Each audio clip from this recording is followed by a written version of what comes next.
So, good afternoon, class. I am Jericho, Sumoba, and I am your teacher for today.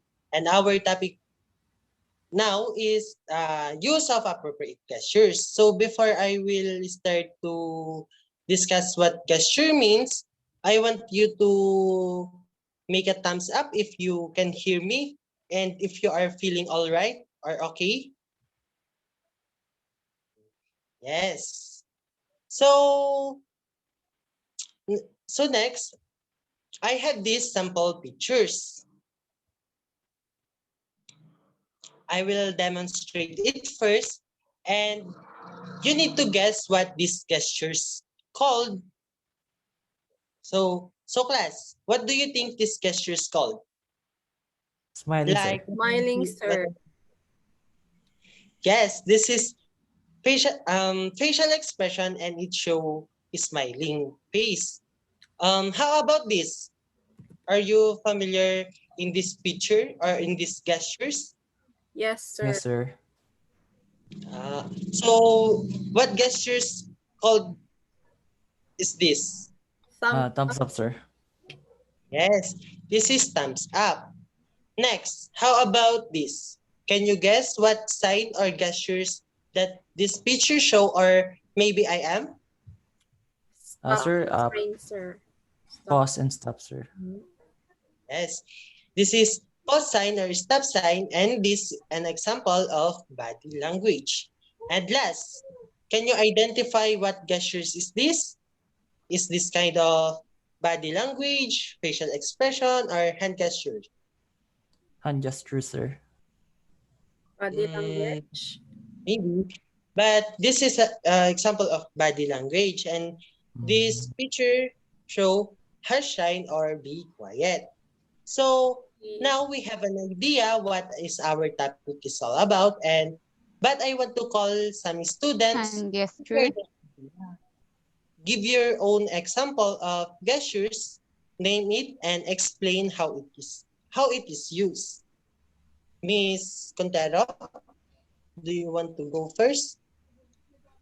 Okay, sir. Actually, it's Mister. Okay. So the first is I could think of is Okay. mm, something like this, sir.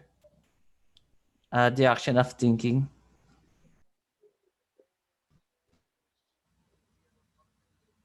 Is the action of Okay. being in the deep thought. That's all, sir. Okay. Thank you, Mr. Contero. Miss Caril, do you want to Like share your idea? Yes. it is And like how you're you saying hello if you met Hey. someone. Miss Annie, do you want to share your idea also?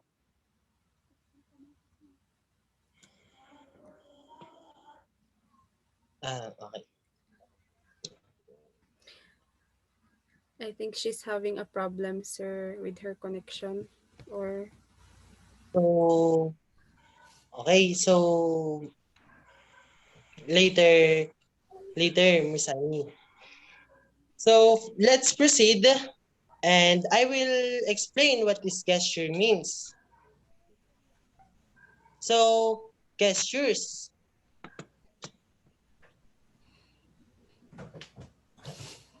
Wait. So, gestures. A gesture is a movement or a position of the hand, arm, body, head, or face that is expressive of an idea, opinion, or emotions. The use of gestures is much movements to express thought, emotion, and etc. It can use it in any action, courtesy, communication, intended for effect or as formality, or we can use it on public speaking or in some speech. So I will explain the hand gesture first.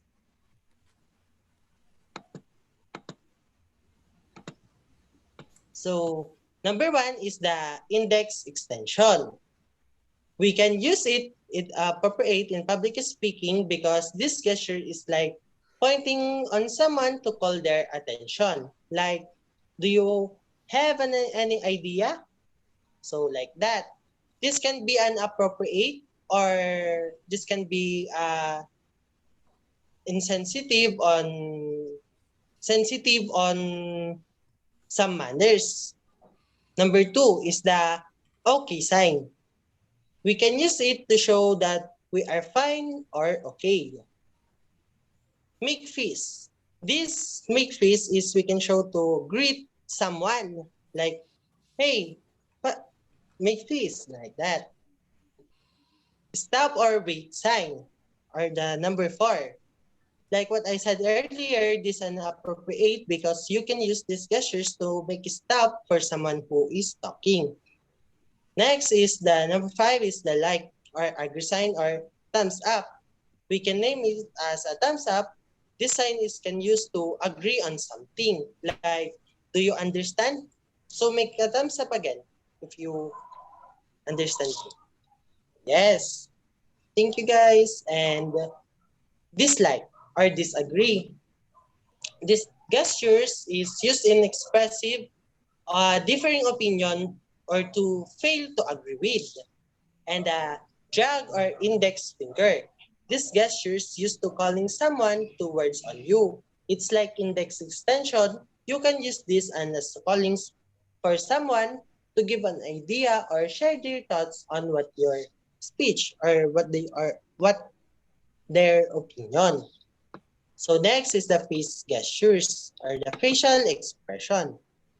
So first is the happiness. Like like what I'm showing right now. I am happy and fine. And next is confusion. Confusion is you are confused on something. Sadness, um, sadness is you feel emotion like you are feeling sad for something on a speech. You can feel this, and maybe you can use it when you are talking. That surprise like this. Like this. Yes. That is an example of surprise of facial expression. Anger. Anger. Do you think guys do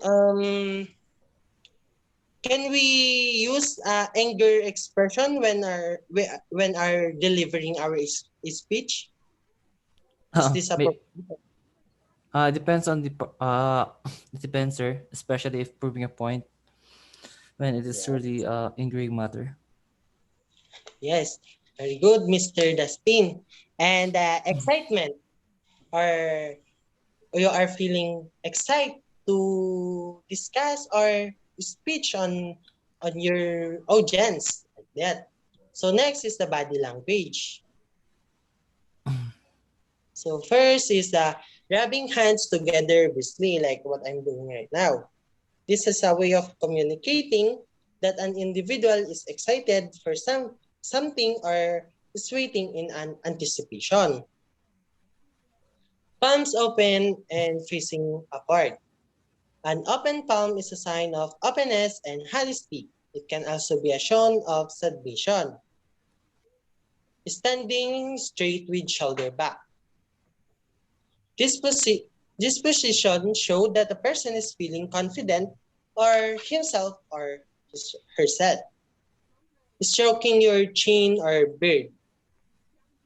When one is stroke the chin, he or she is communicating deep thought. Leaning in. When you want to get closer to someone, because you like them, trust them, or are interested in them, you tend to lean your whole body in their direction. And direct eye contact. This is appropriate in a public speaking or in a speech where you are at this speech. This is looking someone directly in the eyes, show that you are confident and you trust that person. And head nodding. A simple way to show that you're listening and agreeable is to nod in an acknowledgement. of good points or questions that don't require a verbal answer. Smiling when you nod makes this action even more positive. And firm handshake. A firm but not painful handshake indicates self-confidence and respect. If you reach out for the handshake first, it signals your interest. So, because I present these three gestures, the facial expression, the hand gestures, and the body gestures, I want to call students again, and I want you to choose those gestures, that picture that I show, if it's a and demonstrate it to us and give your opinion why this gesture you choose and if these are appropriate for you or not in using in public speaking. So who wants to go first? Mm. Me, sir. Okay. Sir, I Okay, will Miss Karil. choose the direct eye contact. This is appropriate Yes. this is appropriate when you're speaking, because when you look someone in the eye, they are more likely to listen to you and you get Yes. their attention easily. Yes. That is correct, Miss Karil. I like your idea. How about Mr. Dustin? Sir, I was thinking of yeah. Yeah, I'll be showing the hands gestures about being showing your palm instead of the back of it, because this way you're showing your openness to the audience, and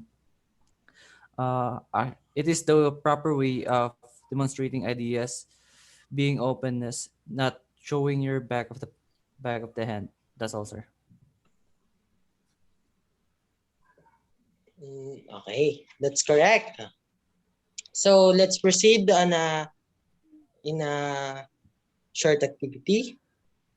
So I want you to read each statement and say if this statement show positive gestures and or say P if this show positive gestures and write or tell N or say or recite if this is N. Oh my goodness.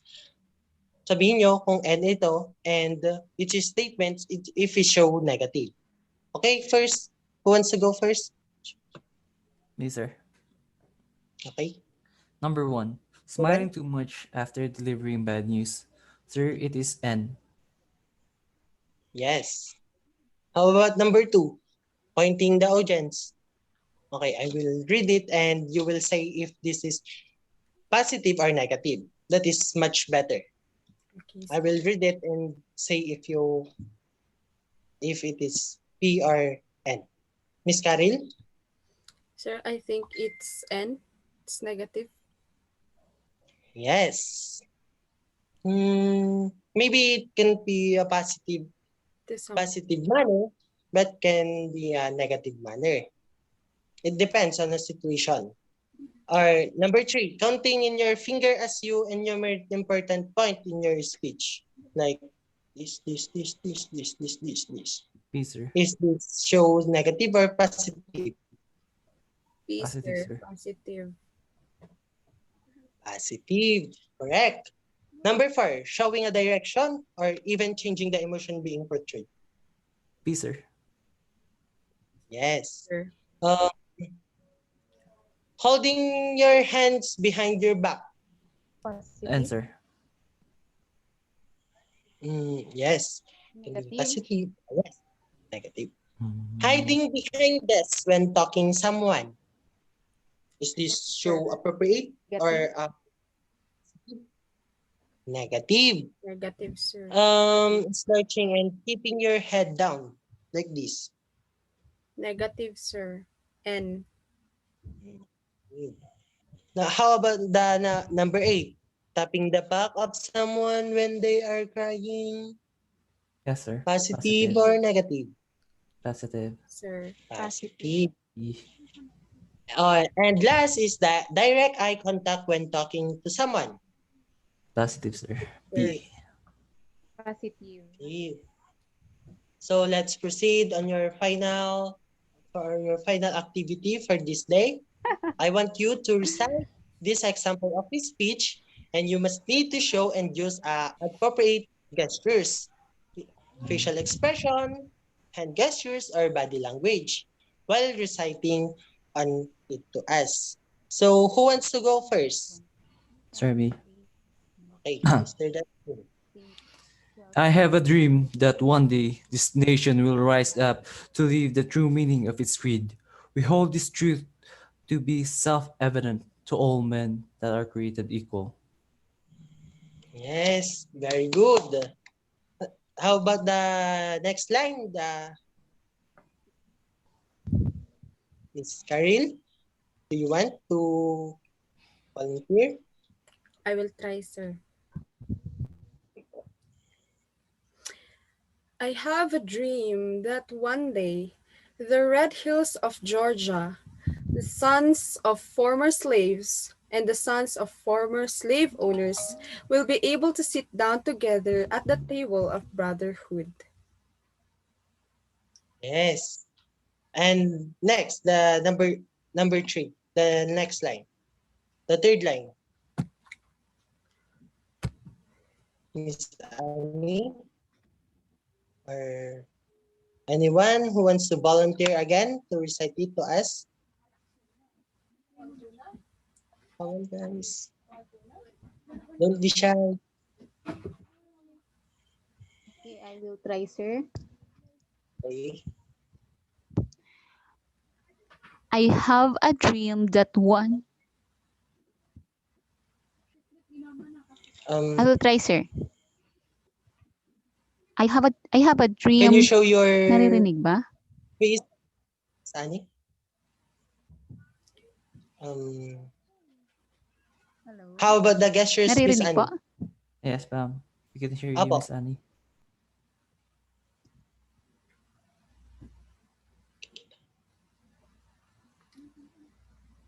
Okay po, recite it. Parang nawala ito si Miss Annie.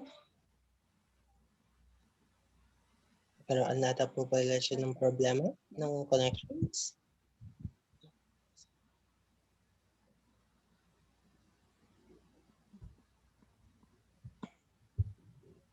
Paano to?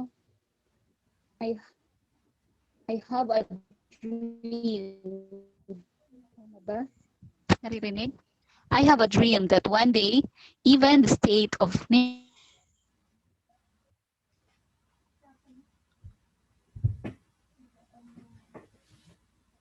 Hmm. So, Miss Annie have a problem connection or no?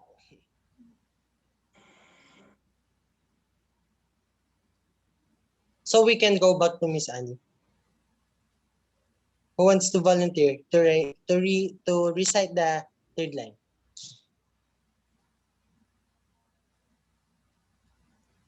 I will try, sir. Okay po.